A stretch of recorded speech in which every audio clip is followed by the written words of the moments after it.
Welcome to Accountable Love, home of the Love Snobs, where love is a group journey. My name is Jerry. My name is Aziz. And today we have a special guest, Troy. How you doing? My name's Troy Giddens. Thank you guys for having me. We are all searching for stability. We are all looking for absolutes in humanity, but there are no absolutes. There's only accountable love, a love that says when you pick a partner and friend, they will show up with their daily best and you will give them your all as well. We all deserve love at its highest form, so the Love Snobs are here to tell you, you deserve everything. You deserve a high class. Love Snobs, Love Snobs. We're going to talk about accountable love. So Troy, when you hear accountable love, what comes to mind?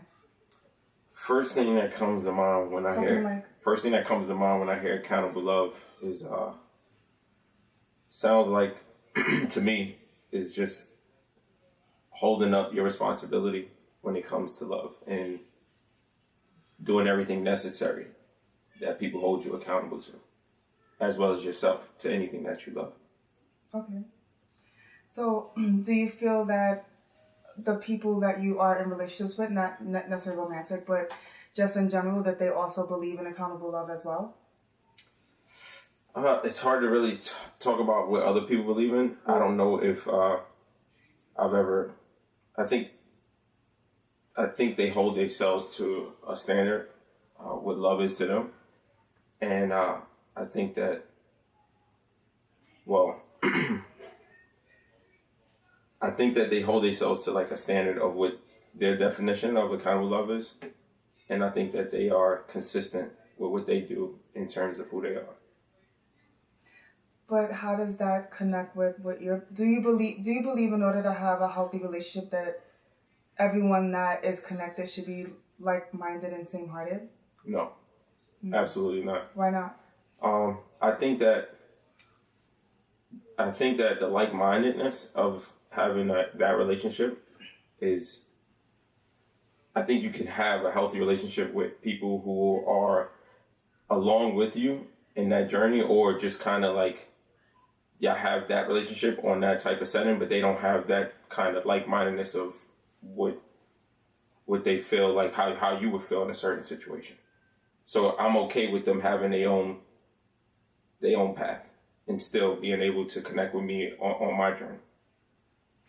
Well, when I say like-minded, it's really, when I'm talking about like-minded, it's really about having the same principles and morals and believing in the same things, because in my experience, I believe that when you have relationships with people that are like-minded, same-hearted, even though you may disagree and there may be conflict, but you get over those things a lot easier and faster because you guys are on the same page, you believe in the same thing. So the journey to get there is not crazy because you guys are already speaking the same language.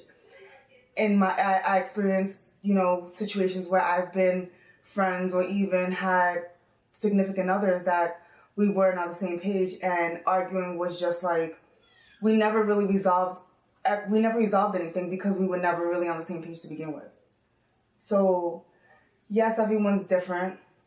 You have a preference on certain things, but there's certain core values that really, when the foundation is solid, it really helps maintain a healthy relationship. So you think it makes the process easier? Absolutely. No, I'm not even talking about the process. Let's say we're not talking about the process being easier. Let's say we're dealing with now going into... But he's talking about the process in terms of, I gave the example of conflict. When you are... No, but it's not necessarily easier because... Well, it is... It could be easier to a person to like disregard the conflict and just say agree to disagree and move on. Yeah, but that can be easy. Yeah, you're right. Conflict, when it comes to conflicts and resolution, it's about now coming to a common ground. Mm-hmm. So you have a conflict with somebody, you have a discussion about it. I got to find somewhere to have a commonality to allow the relationship to persist. Okay. Because if it's something that now hinders the relationship and y'all not like-minded or y'all not same-hearted on that path, then y'all on separate paths. Mm-hmm. Therefore, there's what is a friendship and what is a personal relationship in that regard. So if you have a partner and y'all not walking the same path and you're not going down the same road, how are y'all partners? Or friends for that matter. I think people don't... Is that a question for me? Yeah. we talking about just relationships in general right now. No. We're talking about talking about partnerships. Partnerships and personal relationships. Yeah. So this is personal relationships. This wasn't just somebody like a coworker. No, we talking about people, family, friends that's close to you. No, friends and literally we're talking about friends and partners. Families, you're born into family. Right. So family is not guaranteed to be your friend. You don't pick your family. No, you don't pick your family. So we talk about family, like things that went on in family for upbringing, things that created, a bond with us. But now when it comes to the family unit, that's not really, though it's a personal relationship, it's a family relationship. No, I get the family thing. So you're born into it. So when we're talking about like-minded and same-hearted, yeah, of course your family members don't have to be because it's just a blood thing. No, when I mean, in my situation. When it comes to people you choose. When it comes to people you pick, so you can have people that you pick in your life that have common goals, but when, let's say if their goals change or they don't want to do a certain thing, right? So in my particular field, I like people who are more of entrepreneurs, but they don't have to be entrepreneurs and seeking, and not even in order to hang with me. They don't have to be entrepreneurs and seeking the things out that I want to do. Mm-hmm. They things actually could be in competition with mine, and I just love the drive because they push me to become a better entrepreneur that I can be. So technically, they are helping my goals, but we aren't sharing the same views. They're not aligned. Yeah, we're not aligned. Mm-hmm. So for me, as long as, I guess, we do have the common goal of winning. Yes. And that is the common... And support. Support, yeah. So support is big. Yeah, support is big. You guys are like-minded, yeah. Yeah, your goals are on the line, right? But what I'm saying is the support is aligned. Mm-hmm. So when we're talking about like-minded and same-hearted, we're talking about core values. Yes. So core values is go the with support. That. Yeah, we can go with that. Obviously, you can be friends with a doctor, and you're an entrepreneur. Mm-hmm. So that would be a career path. Yeah, he's So when I'm talking about raising families, and when I'm talking about these are your friends, so they're gonna have children, they're gonna have partners. They sure. So therefore, there's a unit job. Like y'all start off, let's say 4 friends, and then now each friend gets a partner. Mm-hmm. Now there's 8 people in your group. Mm-hmm. You get what I'm saying? So it expands in that way, but you want people that don't destroy the structure. In the sense where now y'all have core values aligned, them 4 people. So when people destroy structure, you mean like people who, not so much negative, but just they don't bring that value. Yeah, well, they don't bring that value to the relationship. So I'm 100% agreeing with that because anybody who doesn't really bring value to my life or value to where my goals are, I mean, I'm wasting my time because what are we doing? It's like a dead-end relationship. You never date somebody that you don't see a future with at this point in your life because we're older now. So we know that if we want to get to the next level, that we want to invest in the people that we want to take on our journey with us. And so you're not going to just date a person at this point in your life. For sure, 100%. Just for the sake of dating them. Yeah. You're not going to buy time that way. Mm-hmm. Would you say that, let's say when you was younger, because we always talk about when we were younger, we was figuring out the type of friends we wanted. So we was more inclined to mess with people that did different things than we did. Yeah. Had different core values because we weren't bringing them into now a foundation now when we're 30 and 40. Right. So now the way you look at friend changes versus when you were younger, the way you looked at friend. I mean, without a doubt, for sure. But you know what? We're taught also that opposites attract. We're taught that we're supposed to seek people that are total opposite of us. Mm-hmm. And that's not always necessarily the truth. I think that, you think of 2 high-strung people, maybe that may not be a good mix, maybe not. But you may not necessarily need a person who's super laid back and you're assertive. You know what I mean? Because you want somebody that also talks and who also brings something to the table. So I think that we're taught also that we should get somebody that's totally opposite of who we are. So if you're a quiet person, get somebody who's outgoing. If you're an outgoing person, get somebody who's quiet. You know what I mean? And I don't really think that those necessarily work either. What would you say your philosophy would be, Troy? For what? Like when picking a partner or a person and a friend. What would you say your criteria would be? Because I think it all starts with that. Before you start the discussion, you have to have a clear understanding. If I'm picking a partner for myself, and I can't really say I was experienced in picking partners. I kind of went with off emotions when I was picking people. So if I had a girlfriend in the past, It was more of a situation kind of thing that led into like a relationship. So I could never say they was really my friend first, but if I had to pick a specific partner or a trait that they can bring to the table, it would be consistency. For me, it would be that they hold themselves accountable to their actions. I like people that kind of could just grow from situations and allow themselves to make mistakes and understand where they went wrong and then grow from that. If we can't ever grow, if I have a partner that's never willing to grow or willing to communicate with me, then I don't think that's not something I would search for. So to answer your question, Nick, I would search for somebody who's always on the ready to grow mentally, physically, and just become a better person. So would you say like having equal relationships would be important? What do you mean? Like an equal relationship, meaning going in with a partner that you actually see eye to eye with? Yeah, it's very important. For me, it is. It's very important. And you can't see eye to eye automatically, but it's very important that we work to a common goal. Because living in a situation that I would have to live for and not hold my time to be very valuable, I feel like moving in that direction and holding them accountable and vice versa, holding myself accountable to whatever I set for myself. And we have that common goal and just be reminded of it every day. It would be my ideal situation. But when we also speak of equal relationships is also pertaining to your partner believing that they belong there, believing that they're the best person for you. You know what I mean? Like I've met people in the past, and I'm sure you have, that they don't necessarily believe that they're insecure in some way, so they don't really believe that they belong. So then that brings down the relationship in general, because they always feeling like they need to be validated, or you have to, they want you to feed into their insecurities, and it becomes 100%. A thing. So when we, talk about equal relationship, that's another thing to think about too. Like, are you seeking people that believe that they belong with you? Because a lot of people, they don't. They go in there not really believing that they belong there, and then it's everything that's being said to them is taken personal. And you can't, now they want you to, hold back some things or cater to the insecurities. Right. And that in itself brings down the relationship. Do you have like any stories that you have that, like from your past relationships, things that you feel like you ran into, like issues you ran into?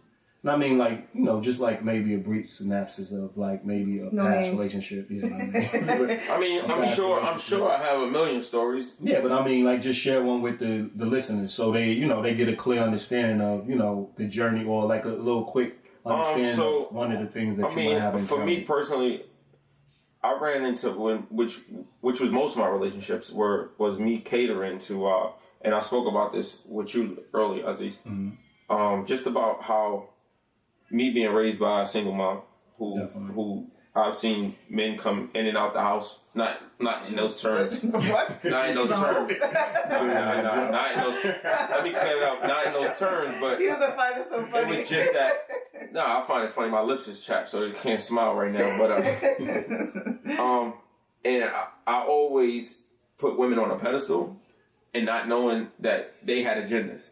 So when you come into a relationship, only focus on somebody who has an agenda, only focusing on them, it's very hard to see and build with something like that, because they constantly outwitting you, but you're not really understanding what's going on in that situation. So for me, I was being told something that how I should be. And because my mom, if I've seen different people in my mom's life and never seen her like happy, I always wanted to make the best for the girls that I was with.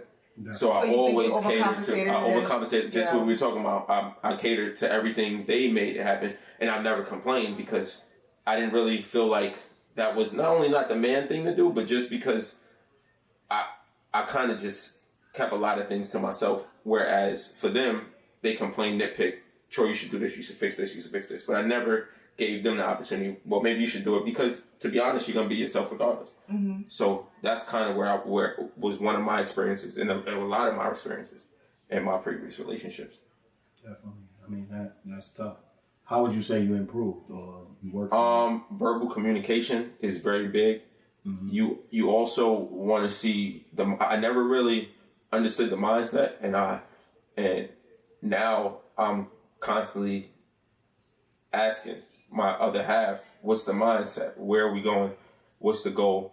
And and she challenges me. And that's kind of where I've never really I've been challenged by the other party, but it wasn't to be better. It was to cater to them. Definitely. So that's what I see. And now I'm more open.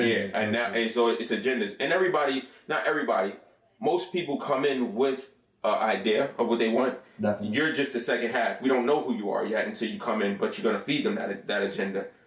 And they're going to, vice versa, they're going to come with agenda. Agenda will be more of a pretense. Pretense and get over. Yes, it's good. But the goal is not there yet. Yeah. But when y'all come together with your agendas, okay, where can we meet at?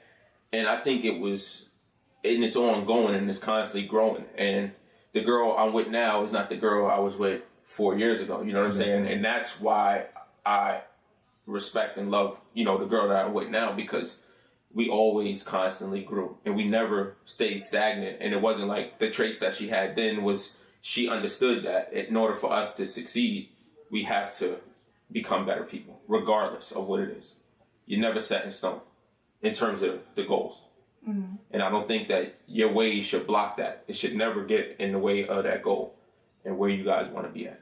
Yeah, what do you mean by your ways? Ways like things that would help me back, me catering to you and not loving myself. I just wanted to be clear. Yeah, me catering. Sure. Yeah, no problem. Yeah.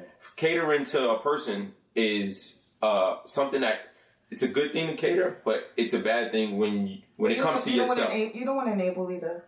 What I'm saying is you don't want to cater too much, but you're not self-loving. When it's taken away from you. I'm not even taking away, because how can I fill your cup when my cup is empty? Yeah. So now when you beating me up, it's like, damn, I gave you all this and you're still asking for more. Mm-hmm. Yeah, and that's the difference. Partnership. So like where your cup, like ideally, this is where, accountable love, we really want to deal with like equal and healthy. And we have been thinking about just relationships, because there's a difference between equal. Equality is just saying or holding people in the same esteem. Mm-hmm. But just means that you're morally holding people in a certain esteem. Mm-hmm. And why would you be around somebody you're not inspired by? Mm-hmm. Why would you be around somebody that can't empower you? So we do shy away from like what we talked about in previous podcasts. We shy away from like the word individuality, because you're going into a partnership. That's two people. You got to find common ground to make a relationship function. So we're clear on you have an identity, and two people come in with an identity and they're trying to make one relationship work, or several relationships if you're dealing with a friend. So we're trying to now have a great understanding of what just means. Like being just might not always be equal, meaning that you're excellent at something and your partner's following your lead. Mm-hmm. You get what I'm saying? That's the just thing to do, because it's going to advance the relationship. Mm-hmm. It's not necessarily the equal thing to do because you are leading. But it's the just thing to do because you're catapulting the relationship to the next level. Mm-hmm. And when it's her time to lead, it's a dance. Yes, of course. So we now deal with that structure where we're trying to get an understanding and open up people's minds to having that understanding that you don't have to fight for individuality within the structure of a group. You get what I'm saying? You just have to understand. I understand that. And definitely have an identity.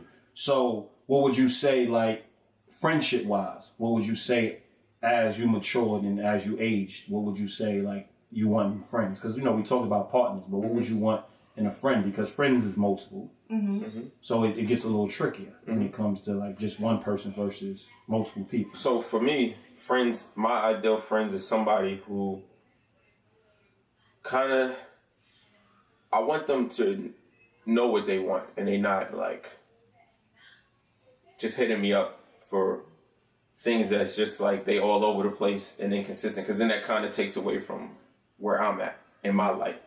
And I don't want them to feel that because, just like my other relationships, because I'm so accessible and I'm always kind of like there for people, I don't want the friend to feel like he's being able to take advantage. So if he's living his life and he's growing and we could contact and connect and get up and it feels like time hasn't passed, those are kind of friends that I kind of want in my life. And in terms of like close friends that I can see every day and be on a basis, I kind of want as business friends, somebody I'm building with, somebody that I can come together and we could have a drink or we could hang out, but we have this common goal where we can build together.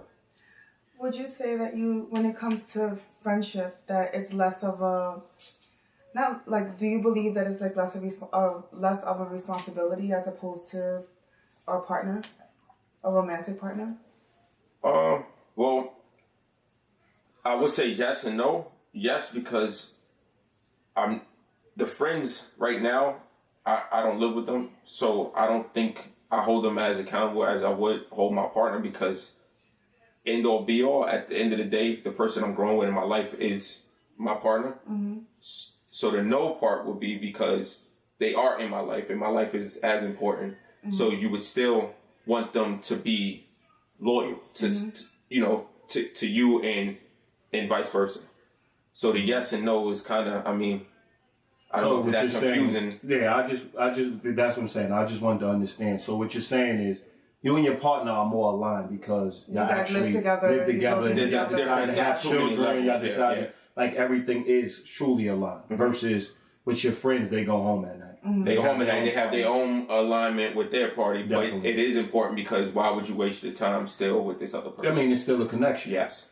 What's your? Oh, go ahead. I was like, well, we're different because I think the relationship that you and I have is not romantic. We're friends, mm-hmm. but we created we're friends, but we created a family out of our friendship, right? Definitely. So we don't live together, mm-hmm. and but we spend a lot of time together. Mm-hmm.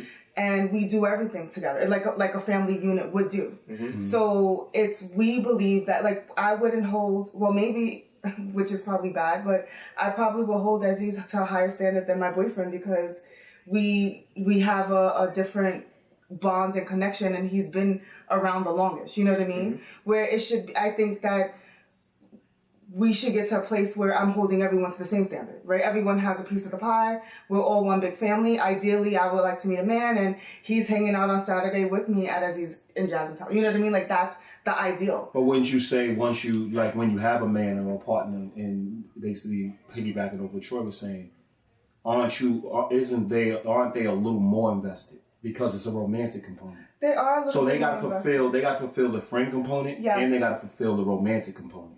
And where the romantic component comes in, now it becomes a little blurred because emotions are deeply involved, sex is involved. Mm-hmm. You know what I mean? It's a different connection. It's a stronger connection. Mm-hmm. You know what I mean? It could be, but maybe when you have your friends. It should be. Well, spiritually, it should be. Spiritually, it should be. But like I said, it's. I think that the relationship that you and I have are different. Is way different than the average friendship too. No, I would definitely agree with that. I think that's why we have accountable love. I would definitely agree with that, and I do think that we are a model of what a friendship should probably be, because we do hold each other accountable because we let people know, listen, we align, and we're not giving up what we already have in place to now have partners. Mm-hmm. Where we want to bring you in the fold, and we want to expand. Mm-hmm. You know what I'm saying? Because taking Jerry from my life is not going to enhance my life, mm-hmm. and vice versa. Mm-hmm. So we do now say, okay, there is an understanding that we're friends and we do hold each other accountable, and we do have a higher level in each other's lives. Granted. But now you have a partner. That partner serves a different purpose, of course, in your life than I would serve. Mm-hmm. So that's what I'm saying, meaning there's a different responsibility, and there's a higher responsibility because they committed to you in a romantic sense. Mm-hmm. I can go out and do what I want, mm-hmm. romantically. Now, I can't just go and date any woman that's going to affect our relationship. But I can't date. But you won't. Yeah, I can date a woman, but I will date. I can do anything. Yeah, exactly. When I say can't, it means that I honor my commitment. But then you need to be clear about that. Definitely, I honor my commitment. So when I say I'm being accountable, because I know anything that destroys our friendship is going to destroy the overall. So mm-hmm. I'm going to get a person, obviously, that's aligned with our friendship. Mm-hmm. I'm going to get a person that's aligned with our core values. But at the same time, I'm going to hold that person more accountable because they don't just have my heart as a friend, they have my heart as a partner. Yeah. Mm-hmm. You get what I'm saying? So I kind of, I get what he was saying, what Troy was saying in that sense, where it's very important to hold your partner to a higher standard, but at the same time, you still got to hold your friends accountable. Exactly. Mm-hmm. But let's go back to business. I wanted to understand this business part because that was a little weird for me. So you're saying that the closer friends that you see every day would be more business? So you would say business is exclusive with friendship? Would I connect the two? Yeah. No, you don't have to. No, you don't have to. So it's not exclusive with friendship. Mm-hmm. I said the ones that I find daily in my life would be that. So right now, my friends are at a count of 0. right now. Okay. Oh. Nah, that's not a bad thing. It's not a bad thing. Anybody outside, I said it could be. Yeah, it could be, but it's not a bad thing. But it's not. But the people who I grew up with are my family, right? Mm-hmm. So we had, without saying names, we know who they are. So that right there to me is important. Mm-hmm. The friendship now, anytime, from the beginning, I have an entrepreneur mind. Mm-hmm. Anytime I build friends, it's always guaranteed 9 times out of 10, it starts off as the mindset, the alignment. My mindset is to build a sustainable business that works for me while I'm sleeping. That's my mindset. Definitely. So if I can find people who have that same mindset, similar paths, and are willing to venture off in there, so that it kind of made sense with what you asked me and how I answered that. Those people will meet me in my mindset, back to whether they go in it or not, but they have that entrepreneur thing. Yeah, so I kind of answered that. Yeah. So they are like-minded, but even if they're on a different path, but they push me to be better. So that's why business is a big part of the friendship, because so entrepreneurs are foundation. It's a prerequisite of your friendship. It doesn't have to be, because I have people who, it's weird, because remember the guy I was talking about who was playing basketball online? He actually runs his own store, but he's not my everyday friend, somebody I would hang out with. But he's not your friend. I mean, I would consider him. I would consider him but more than a colleague, because I can call him up and go to him for advice and stuff like that. So I consider him more maybe like a mentor. Kind of, because in a business side of things, kind of like that, yeah. Okay. And I can ask him questions and vice versa. And he's always been consistent answering the phone and things like that. That's why I consider him more of a friend than a colleague, because he's y'all couldn't get personal, but there's nothing solidified that y'all friends, meaning that y'all necessarily, like, if he's not enhancing your life at this particular time, it really wouldn't matter, because y'all not kind of connected. Okay. There wasn't a commitment of a friendship versus a friend signed that's why I said I'm down to zero. Or a spiritual contract to say, listen, I'm invested in your life and you're invested in mine. Yeah, I got 0. So would you say that, but I'm saying, why would you say that that's not, let's say it's not necessarily a bad thing, granted, because if you're figuring things out, you're making sure that you're aligning things in your head, you're making sure when you go out and you actually have friends, they're friends that's sustainable, but is that a future goal? To make friends? To make friends. Yeah. Oh, okay. And my goal would be, back to what I was saying, when I start getting the ball rolling again, those will be the friends that hopefully I can grow new relationships inside of that whole entrepreneur world. Definitely. And it's important to me, because how do you do something by yourself? Definitely. You can't. It can't. And the tourist mode in me, and I know you get it, you want that idea of, oh, I didn't need your help, I didn't need you there. But the thing is, you break that off and you allow people to come into your life, and then you delegate. There's so many people right now that are stronger, like the shop I sold. Let's just go for that, for instance. I sold the shop. I had 2 jobs. I would leave my first job and run the shop. The thing is, you need somebody in there to run it. Mm-hmm. Physically, there's nobody in there running the shop when I'm not there, so I'm not making money when I'm not there. Mm-hmm. The other thing is, I would cut people off that were fake, that were just, so people didn't like the realness of me, so I couldn't really grasp too much people out here. But the people who were on board, they don't live out here, which was my family members. Mm-hmm. They didn't live out here, but they wanted to, help out. But the thing is, now the people who bought the shop from me, they had a mindset. They came in with a team, and they flourished. Mm-hmm. And that's something that I seen, like, I got to get out of my own way. And I've been knew I had to get out of my own way.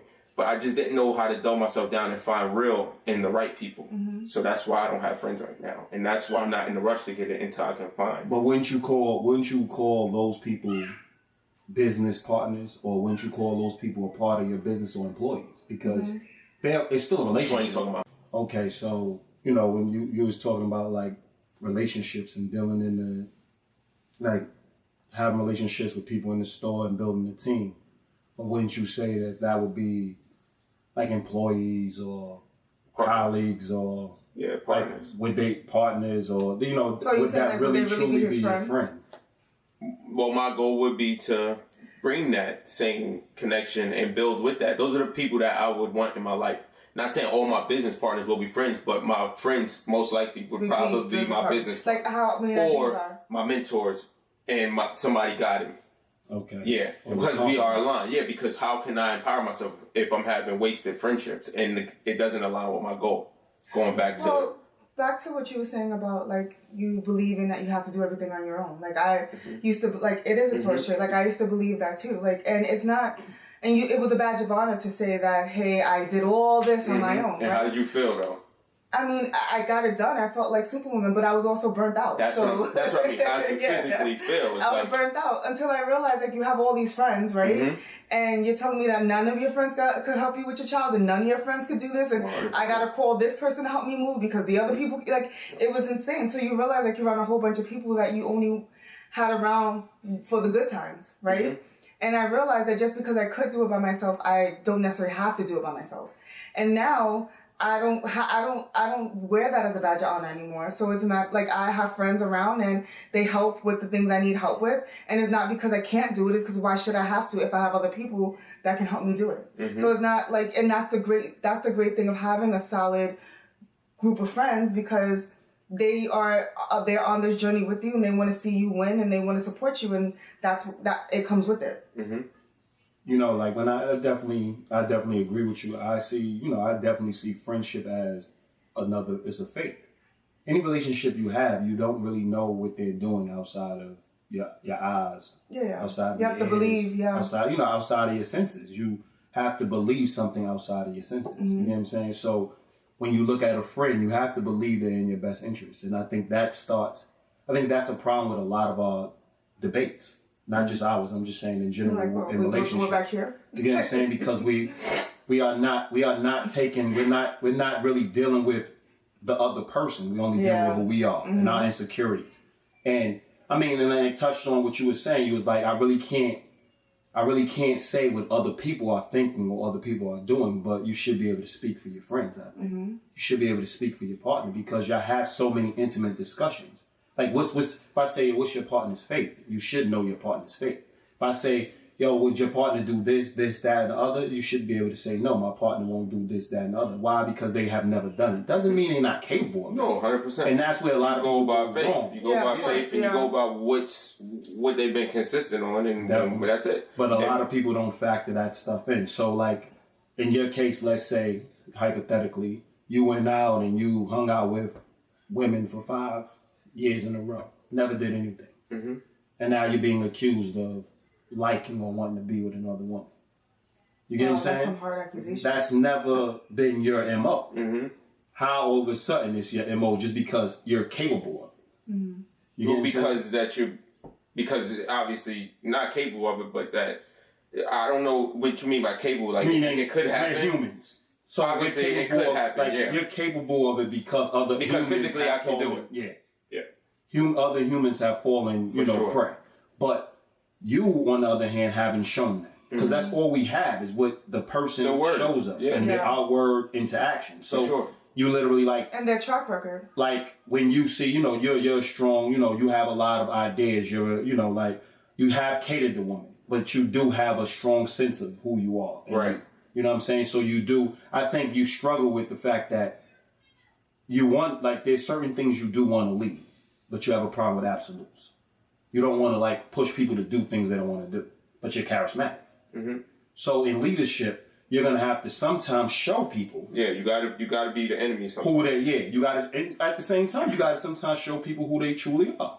Like sometimes they don't see it, but you see it. You see what I'm saying? So I think that has been your struggle. But when I look at overall, when I've been around you or when I watched you grow, I've seen that leadership quality is in you.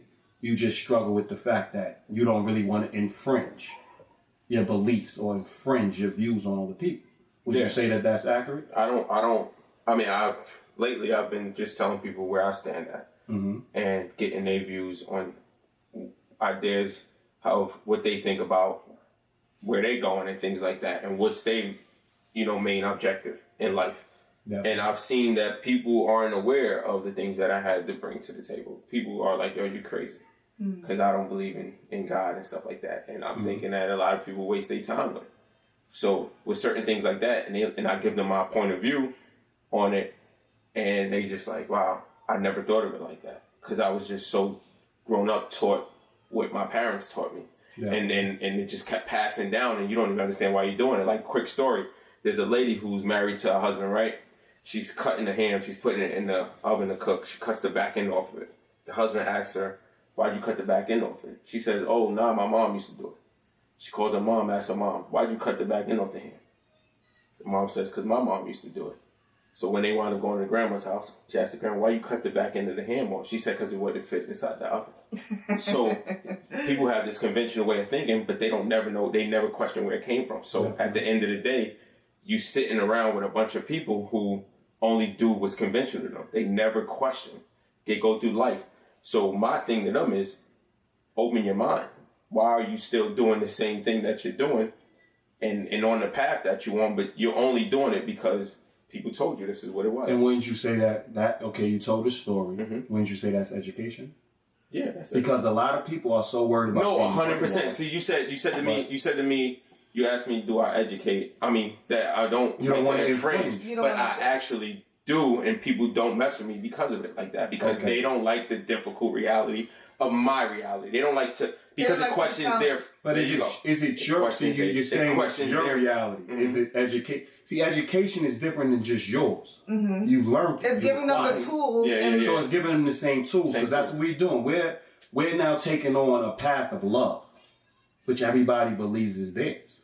Everybody believes they have their own view. Everybody believes, but not a lot of people are taught what love is. No, you don't, and you're not. And it goes back to what you said about the pig. You're taught what the definition of love is, and then it always contradicts itself. What's the definition? So my definition of what I was taught is that love is tough. Love is going to go through ups and downs. Love is going to take you on a journey.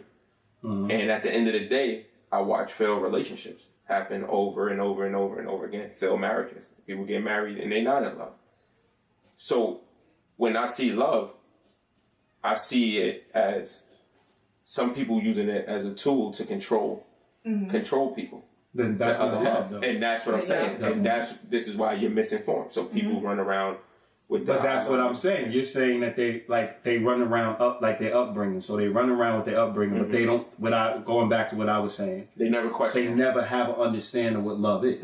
Because we narrowed it down. Love is maturing into togetherness. You only can truly love somebody when you're ready to now coexist. Yeah. How could you love somebody? How could you say you love anybody when you're just always dealing with self? Yeah. It starts with you have to give up. You have to give up, and that's where we started. You have to. You have to. You have to give up some of yourself, meaning you have to understand who you are and then now merge that with other people. Yes. Other than that, it's not love. It's opportunity. How do you? It's lust. It's all kinds of other things you could, infatuation. Like you can now pinpoint it. People have this emotion. Oh my God, I love them. The feeling of it. Yeah. That's not love. That's not love. Because though you can sleep with the person, though you like who the person is, you have to deal with the things you don't like who the person is. You have to sit down and have back and forth. Like we done had 7-hour discussions. Just because I may have thought you was going the wrong way. Sometimes you was on point. Sometimes I was on point. But we took the time to have the discussion. Other people telling us to shut up.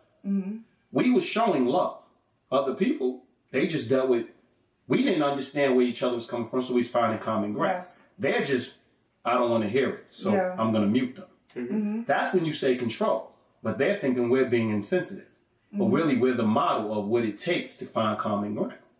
Because we both leave the relationship at least understanding where each other stands. Where each other stands. We have more information about one another. Sometimes we go away and we think about what the person says. And as you should. You see what I'm saying? Should always replay. This is what love is. That's where you grow. Yeah, this is what love is. It's a constant, it's being able to be around people. When we say like-minded, we're just saying we're around people that are willing to take us in. We're around people that's willing to work towards common ground. Because when they say love, hate is a thin line. You get what I'm saying? The line is thin because it looks the same sometimes, but it's not the same sometimes. I mean, hate is just as strong as love. It lingers. I wouldn't say it's that strong. You would grow. It's that strong. You would have to. So to hate somebody, it takes a lot of attention. Addictive. So just like how love is, it takes a lot of attention to get there. Mm-hmm. Somebody who genuinely hates you has to really take time and internalize and go home and think about you. I think hate is emotional. Yeah. Mm-hmm. It's driven by emotion. And I agree with what you just said, but I also think in one extreme, somebody could hate you in a moment and do something right. Yeah. No. Well, I don't see that means you want somebody. Hate sometimes can be a reaction. Mm-hmm. I mean, it doesn't have to be hate. Sometimes people are mad and they're emotional. They don't necessarily hate you. They respond to the moment, and then they think like, "Damn, that was crazy. What did I just do?" Mm-hmm. In terms of love is a building thing. The quick thing is, I like this person. I think I'm in love. Mm-hmm. That's quick. It's irrational. Mm-hmm. It's like now I'm giving them my all, and you like 2 months later, you like, what did I just do? I just killed this dude, but really you didn't. You just fell hard in love, and you don't know who this person, he or she is. So that's similar to, it's not hate yet. It's just that quick emotional. Damn, I'm emotional. I didn't like this person. I seen him on basketball court. He fouled me hard. I shot him because I was just an emotional dude. And I do see it happen a lot. But when people internalize hate, they go home, they sleep on it, they think every time I see him, I want to fight this kid, and I don't know what it is. Sort of like love. You don't know what it is. Every time I see her, like I want to build with her. But do you not know what it is? But that's what we're about. It's about, you should know what it is. Yeah. No. I'm saying the person who internalizes it. Okay. I'm just saying that feeling inside for hate. Sometimes you don't know. You never really took the time because you didn't communicate. Damn, why do I hate you? But love, you understand why, because you communicate that. You like, yo, I love this girl. Me and her, we got the goals, or whatever. We got the goals down packed. You can't do that with hate. You kind of just, it's a self thing. You hate him. Self-driven. That's the difference between love. I think love is both. It's one you're growing, the other one is separating. But equally, in terms of the hate will last for however long the hate's going to last for. Until you clear it up, it's going to allow for a long time. Whereas love, y'all going to communicate and come to the common ground. Definitely. So, it is very important because I tell people, to be indifferent is the worst thing. Yeah. Agreeing to disagree is the worst thing because it leaves us on separate sides. So we can walk parallel. Mm-hmm. Mm-hmm. But once we run into that same issue every time, we are not aligned. Mm-hmm. There's no relationship. So that same issue, you mean like guys gonna keep running into it. There is no in different ways sometimes. So you think you're friends because you're having a good time, but there's an issue that's unresolved that goes right back to the light thing. It's not there. In no way y'all care about one another because y'all didn't take the time to really have a discussion. So we always say anybody that doesn't want to really work towards common ground, they're not vested. Well, they're not really invested because if you was truly invested, you're gonna work towards common ground. I'm not saying you're tired, I gotta revisit it. Revisit it is cool. I can't say I can't speak to you right now, but we're gonna revisit it. You're letting people know, listen, you're a priority, but I have to take care of something else. Mm-hmm. There's a big difference then. Let's just drop it. Yeah. And I've ran into that before. So let's just or they don't follow up with the phone call. You're like, oh, let's speak, and then they just disappear. I had disappearance. Mm-hmm. Yeah, I've dealt with it. So think about it. Like, think about the overall faith of it.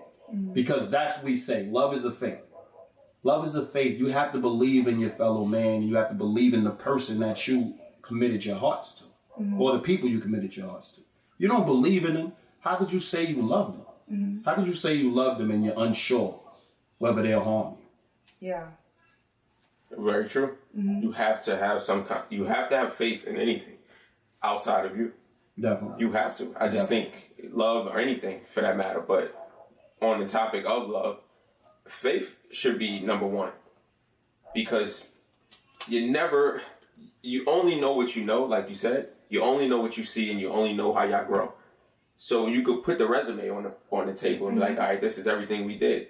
But you stepped out of line or you did something that is uncharacteristic of you. And now you're questioning, like, why would you do that in terms of that? And then if that's not resolved, then that's where the constant conflict comes in. Because now on her resume it's blemished because now he or she she's capable of it. So now in any situation, you're like, wait, this is not who I signed to be. But how do you grow from that? It's kind of how do you have this perfect resume and then you see something come, that's not consistent of who you was, like what happened, and you have that conversation and the person maybe says, look, I don't know why I did it. So now you unconsciously doing things, and you're just doing things because you have no reason, no rhyme or reason. How do you? I think when the person walks in the office, you have a clear understanding of character. Integrity is something we all slip. Yeah, that's guarantee, right? Yes, you have to grow. That's where integrity. It's the integrity in the moment. Mm-hmm. You walk in there and listen. I wanted to get this job. I messed up. This is you see a person that really believes what they did was wrong, mm-hmm. and they contrite. There's a difference. Mm-hmm. A person that's still going to give you more lies on top of lies, mm-hmm. on top of lies. Then you know that person's their integrity is shot. Mm-hmm. So you don't want to hire that person. So it's the same with, let's say a person stepped out and cheated. Mm-hmm. Like we always say, the cheating part is a strong fine. Mm-hmm. But not saying and getting caught is the misdemeanor. Yeah. How could you trust somebody that wouldn't tell you that they cheated? Mm-hmm. I fell short as a man. I went out and did wrong. I came back, told my partner, listen, I messed up. I did X, Y, and Z. We was having whatever. I got caught in the rapture. Now it's their decision to now take me back or not. Mm-hmm. But it showed I had integrity. Mm-hmm. I messed up and I looked the person eye to eye and owned up to it. Mm-hmm. Versus somebody that got caught. Mm-hmm. Changes everything. 100%. You see what I'm saying? So that, I don't know if I answered your question. Did I answer your question? Like, how do you get back from that? No, you get back, you build. I was saying, yeah. It kind of, I mean, I got what you were saying and I already understood that, but I was saying, like, how, without the cheating, like, even if it wasn't something that they did cheating, they just didn't, it wasn't a trait of theirs that they did something. How do you... What do you mean a trait? Like it was out of character? It was out of character, not a trait. Okay. Something out of character. How do you get back? No, you already know it's out of character. So how do you grow? How do you grow from that scenario? I think that you don't. How would you grow from that scenario? I would say definitely. I don't even give it energy, because if it's out of the person's character, that means that they need help. At that point, there was something that went on that notified me that they need help, so they need support, because it's out of the person's character. Okay. Versus it's within a person's character. There's a whole different understanding. So you work through it because it's out of the person's character. Okay. You get what I'm saying? So like that's not typically that's human nature. Yeah, that's not typically you. Got you. Let's. So now it's alerting you that they need help. Facts. Even though they should tell you, but at some point, some people don't have the words, so they tend to do these things. Now, I'm not saying I'm a fan of it, but at the same time, we all ran into watching your partner or watching your friends close up, and you have to step in and be like, listen, this is not you. Mm-hmm. You closed up X, Y, and Z, this side of character. So I think if it's a person's character, I base all my relationships off of consistency. If I think a person's incredible at something, one time they're not incredible in that thing, I'm not going to now take their validation from them. Or I'm going to always understand that they're incredible at that still. Mm-hmm. There has to be a number of things to show me that they're losing their touch. I'm not going to just say one thing, two things. It's going to now deter me from believing in them. Because they might have did it 100 times. Do you have an issue with trusting people that messed up? Do I have an issue? Mm-hmm. Is it harder to recover? It used to be back in the days. Yeah, because we could be petty.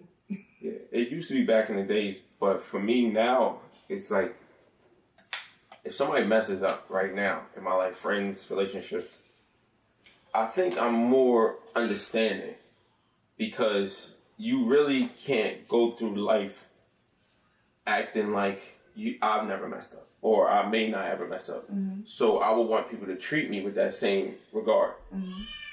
So my forgiveness level is, and not even so much, my understanding level is so much more than it was when I was in these other, these insecure relationships and things like that, where I didn't have the knowledge that I do now. So yeah, for sure, like I'm big on forgiving and understanding and trying to just work through things. Right now, this is who I am and who I've grown into. Do you believe that? Like I would say that I have felonies and misdemeanors. Like there's certain things that's a no. Mm-hmm. There's certain things that obviously is a misdemeanor. You jaywalk. You know what I mean? Like it's obvious things like that. So do you think that you classify things in that way? Or yes, you just understand? I think there's a limit. There's levels, of course. Let me clear that up. Yeah. So you're not going to walk over me. You're not going to walk over me, but there's things that I understand. And people will do things that's best for them sometimes, or at that moment, best for them, or they thought it was. And as long as we can grow from it, I'm good. But if it's something that I can't agree with, and that if it falls on my heart, I gotta go. Mm-hmm. And I'm more inclined to do that now. Leave, because in any relationship. So you say you matured in understanding your work. Absolutely. And I'm still growing to understand my work. Yeah, loving myself is always a constant growth. You're going to find out like new things about you as you grow. And then what you like and your things are going to change. Mm-hmm. So yeah, I'm being you. I think just how you hold your partner accountable, and I think you should always hold yourself accountable and understand that you may grow and you may do things that may surprise you in terms of even on your consistent path, you may learn something. I'm sorry. Bless you. Thank you. You may learn something on your path that's like, wow, Troy, that's never been something that you did, but it interests you. And that's kind of like, it's kind of where I will hold my partners accountable. Like, wow, this person just grew, and maybe it didn't have anything to do with the relationship, but they did something outside of it that was beneficial for them. And that some things you just can't be on board with. But you will be understanding of it because you understand that you're going through it. So holding yourself accountable is the same thing as, I think, giving them that leeway because you know that you can go through it. So you don't want to be a hypocrite. So I think that's the things that I used to struggle with too, because I was in a certain, 6 years ago, I was a different person than I am now. So because of that, I was a little maybe too understanding of some people's shortcomings because I've been at that place. The difference is that I was able to move forward and get to a better place. And a lot of people that you're around, that they don't necessarily want to get to that place. So they're there, and you can understand why they're there, but they don't. The one thing, the disconnect is them getting to wanting better and wanting to get to another place. So I would always date the same type of guys. I would have the same type of friends because I understood the struggle. Mm-hmm. So I was around the same type of people because I understood the struggle. But I'm no longer struggling. So you know what I mean? So it's the things that we used to once connect on, we no longer connected on, and it became not the wedge, but people wasn't really feeling the new Jerry. So I was being tolerated more than anything. And that I was going to bring that up to you too. Like you said that you don't have friends right now because when you challenge people on certain things, they don't want to be challenged. Mm-hmm. And it's like they're doing you a favor by having a conversation with you. Mm-hmm. And I've learned that, I have enough self-worth to know that I don't want to be tolerated. I want to be around people that actually want to be around me. Mm-hmm. And I shouldn't have to convince you that, you know what I mean? That you should just want it. So I think that, over time I realized that with growth, you have to know where you are and what type of people you should be around. And I had to learn that over time because I was still extending the olive branch to people that probably didn't deserve it. They don't deserve it. You know it. But it took me a while to get there. And congratulations. You gotta keep growing because that's one of those things that can go back though. Like you can find a friend that's just way back in the days. Mm-hmm. And they in that place where they at. So they talking to the Troy that they know. Yeah. And they just come out of nowhere and you're so successful with one text and now they back in your life or they trying to push. Yeah. But that's kind of what I'm saying. That's how it used to be. Yeah, one text hey girl. Yep. I came across this old picture. In that memory, it's like, wait a minute. And y'all skipping down memory lane together before let's meet up for a drink. What prevents y'all from actually going down that road? Well, go on. Who? It don't matter. Anyone can answer. Well, for me, I've learned that I learned that I have to put, I'm not the same person that I was when we were friends. Mm-hmm. So I have to put that out there and see if we could even connect again. So I don't shut the door. Maybe they grow. Yes, maybe they grow too. Yeah. So maybe we're on the same page now, but I don't just. Before I used to just jump in head first, let's go for that drink, let's go out, let's do whatever, and it's find out this chick is still fighting people. Yeah, exactly, and it's just and it was okay because we were friends and blah blah blah. You didn't have the conversation, but now it's more that I'm not the person that you knew however many years ago. So we will have the conversation to see where they are at versus where I'm at, and then we'll make a decision. But that's what stops me from just jumping head first into whatever relationship, because I know that when you do that and you don't set the boundaries or you don't have the conversation, you may just go down the same slippery slope that you the same slippery slope that you created the first time. And I don't necessarily, at this point in my life, I don't necessarily want to make those mistakes again. Well, I see it as how do you avoid that? To piggyback off what you just said, you have to ask the question. You have to see where they head's at. You have to see what's the plan. You have to, and if you can't get that out of them, then the text message will dry off. The text message will dry off anyway, and they will stop communicating with you because they kind of see, damn, back to what I was saying. They X themselves out. Mm-hmm. Damn, Troy's really a different dude. He's really. Well, I don't even allow people to X themselves out. We have the conversation. No, I'm saying, let's say if they stop communicating with you. So it made it easier for you. Yeah. Remember, even with the dating app, they kind of just. Well, yeah, like that's like everyone talks about online dating and how horrible it is, but I found it very useful. You meet somebody online, you guys both swipe right, you guys start talking to each other on the app, you may even exchange a number. I started having the conversations up front. I asked all the hard questions, and the date would be contingent on that conversation. So if I can't have a phone conversation with them, or the text messages, or they're not really answering questions, or they are acting as if I'm bothering them, or they're not really forthcoming, then we don't make it to the date. Mm-hmm. So it made it actually very easy and convenient. It skips the steps of that awkward. Yeah, I think a lot of people really like minimize our advancements. Like, I'm not really I'd rather the person to person. I'm not really the app and swiping and doing all other stuff. So that wouldn't work for you. I'm not really that person, but I'm not really saying that I'm not open to it. I would never say, yo, this is a bad app because it didn't work for John, Paul, and Jenny. Mm-hmm. You know what I'm saying? Like, it's something like they do with social media. Yeah. Oh, there's just a bunch of junk on social media. It wastes your time. We're on social media. Yeah. We're actually educated. The ones who are saying it are on social media. Yeah. But we know they're on social media, but they're like all the negative. And I'm like, social media is to build connections. Mm-hmm. So if you're going to connect to the people on your page that's doing a lot of garbage. And obviously those are your connections. Those are people you decided to befriend. Yeah, absolutely. So all the haters that they're talking about. Because you could have a social media split. You could have a bunch of people that's your friends on social media that actually have substance. Mm-hmm. That actually uplift. Mm-hmm.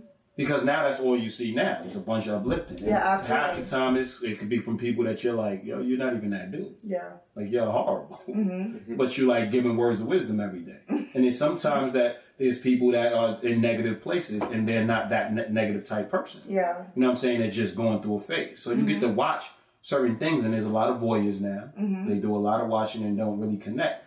But they make it seem like it's social media. Mm-hmm. It's the actual... Oh, but they lost connection. Yeah. Is that what you said? No. What I'm saying is they blame the invention and not the people. Yeah. It's always the people. And this is what I'm saying. So that's what I was saying about the app. Like, it's not the invention. No. It's the people. Well, it makes things very convenient. So, like we were talking offline, like it's easier if people wanted to hook up and have sex, they can. Mm-hmm. You know, it makes it very convenient. I think it's convenient. It's so it makes it exactly. It's like seamless. It's crazy. But if you're using it to really get to know someone, then it really weeds out the nonsense. Because if somebody on the other end doesn't really want to get to know you, then they're not going to waste the time to text you back or call you or take the time to really get to know you over the phone. They're going to just speed into why can't we see each other? Mm-hmm. And there's levels to it. So and there's people that's been married on it. Yeah. So for me, like it was very helpful for me. Like I haven't had a love connection, but that's okay too. You know what I mean? Like I think that it allowed me to, to get back into the dating world, and I met a couple of people on there, and I guess when I'm ready to continue to date again, I may go back on, maybe eHarmony. I don't know, but I mean, the apps that I was on was a little shady. You can find Jerry on the dating site near you. Wow. On that note, my name's Aziz. I'm Jerry. I'm Troy. And this is Accountable Love. Thanks for, listening to the discussion. Join the discussion. Bye.